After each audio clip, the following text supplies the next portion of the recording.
ጤና ይስጥልኝ ፈጣን እውነተኛና ታማኒ መረጃዎችን ወደ እናንተ የሚያደርሰው የፈጠነ ሚዲያ የዕለቱን ዋና ዋና ዜናዎች ይዞላችሁ ቀርቧል። የኢራንን የበለጸገ ዩራኒየም ሄደን እንወስዳለን፣ ድርድሩ በጥሩ ሁኔታ ላይ ነው ሲሉ ዶናልድ ትራምፕ ተናገሩ። የአሜሪካው ፕሬዝዳንት ዶናልድ ትራምፕ ዋሽንግተን የኢራንን የበለጸገ ዩራኒየም ሄዳ እንደምትወስድና ከቴህራን ጋር እየተደረገ ያለው ድርድር እጅግ ተስፋ ሰጪ በሆነ ሁኔታ ላይ እንደሚገኝ አስታወቁ።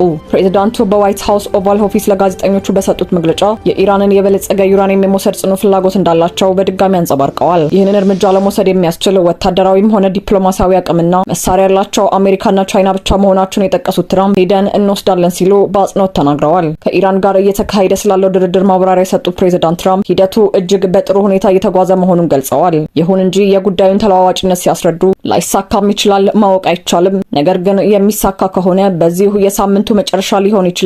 ከኢራን ጋር በሚደረገው ማንኛውም ድርድር ላይ ምንም ነገር ሊፈጠር ይችላል ብለዋል። ፕሬዝዳንት ትራምፕ አክለውም ከቴህራን ጋር የመግባቢያ ስምምነት እንደተፈረመ ወዲያውኑ በዓለም አቀፍ ንግድ ወሳኝ የሆነው የሆርሙዝ ስትሬት የውሃ መስመር ዳግም ክፍት እንደሚሆን ቃል ገብተዋል። ይህ የውሃ መስመር በፍጥነት እንደሚከፈት የገለጹት ፕሬዝዳንቱ ጉዳዩን በአሁኑ ወቅት በሊባኖስ ውስጥ እየተካሄደ ካለው ቀውስ ነጥሎ ለማየት እየተሞከረ መሆኑን አስረድተዋል። ይሁንና የእስራኤል ጠቅላይ ሚኒስትር ቤንያሚን ኔታንያሁ በደቡብ ሊባኖስ የሚካሄደው ወታደራዊ ዘመቻ በታቀደው መሰረት እንደሚቀጥል ማስታወቃቸውን ተከትሎ የእስራኤል ጦር በአካባቢው የሚያደርሰውን ከባድ ጥቃት አጠናክሮ መቀጠሉ የአካባቢውን ውጥረት እንዳባባሰው ይታወቃል። ከዚህ የዓለም አቀፍ ዜናችን ወደ ሀገር ውስጥ ቀጠናዊ ጉዳያችን እንሻገራለን።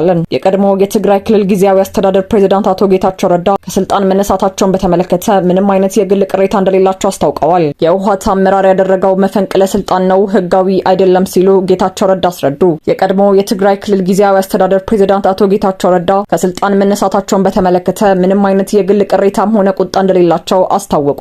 ይሁን እንጂ አሁን ያለው የህወሓት አመራር የፈጸመው ድርጊት መፈንቅለ ስልጣንና ህገወጥ ነው ሲሉ በጽኑ ተችተዋል። አቶ ጌታቸው ረዳ ለቱርኩ የዜና ጣቢያ ለቲአርቲ በሰጡት ቃለ ምልልስ በፖለቲካ ውስጥ ጤናማ አካሄድን ለመዘርጋት የቻሉትን ያህል ቢጥሩም ሙከራቸው ሙሉ በሙሉ እንዳልተሳካ ገልጸዋል። የ2 ዓመት የስልጣን ዘመናቸውን ማብቃቱን የጠቆሙት የቀድሞ ፕሬዝዳንት ከስልጣን የሚነሱበት ጊዜ ደርሶ እንደነበረ ግን በሚገባ አምነዋል። በፓርቲ ውስጥ የነበረውን የስልጣን ሽግግር ውጥረት አስመልክተው ሲናገሩ በእሳቸው ምትክ የተተካው አካል ስልጣኑን ለመረከብ ከፍተኛ ጥረት ሲያደርግ እንደነበር አስታውሰዋል። ሆኖም ጉዳዩ የግል መናደድ ሳይሆን የስርዓት ጉዳይ መሆኑን ሲያስረዱ ዋናው ነጥብ ተቋማት እስካሉ ድረስ ነገሮች አስቀድመው የሚታወቁበትና የተረጋጉ የሚሆኑበት ስርዓት እንዲኖር የተወሰኑ ህጎችን ማክበር ይጠይቀናል። አሁን ያለው የህወሓት አመራር ያደረገው ነገር ግን መፈንቅለ ስልጣን በማካሄድ ራሱን እንደ ህጋዊ አካል አድርጎ መሾም ነው። ነገር ግን ህጋዊ አይደለም።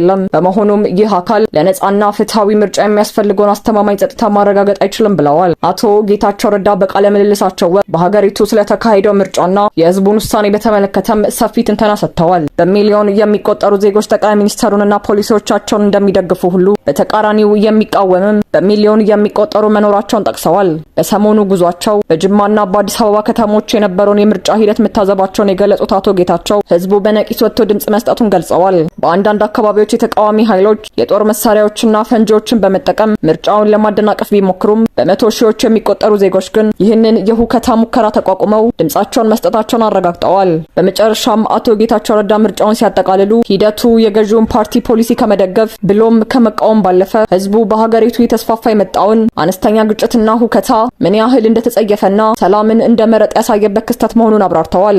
የፈጠነ ሚዲያ ቤተሰቦች ለሰዓቱ የያዝናቸው የፈጠነ ሚዲያ ዕለታዊ ዜናዎች እነዚህ ነበሩ። ለቀጣይ ሰዓታት የሚወጡ አዳዲስና ትኩስ መረጃዎችን ለማግኘት ገጻችንን ሰብስክራይብ ማድረግ እንዳይረሱ።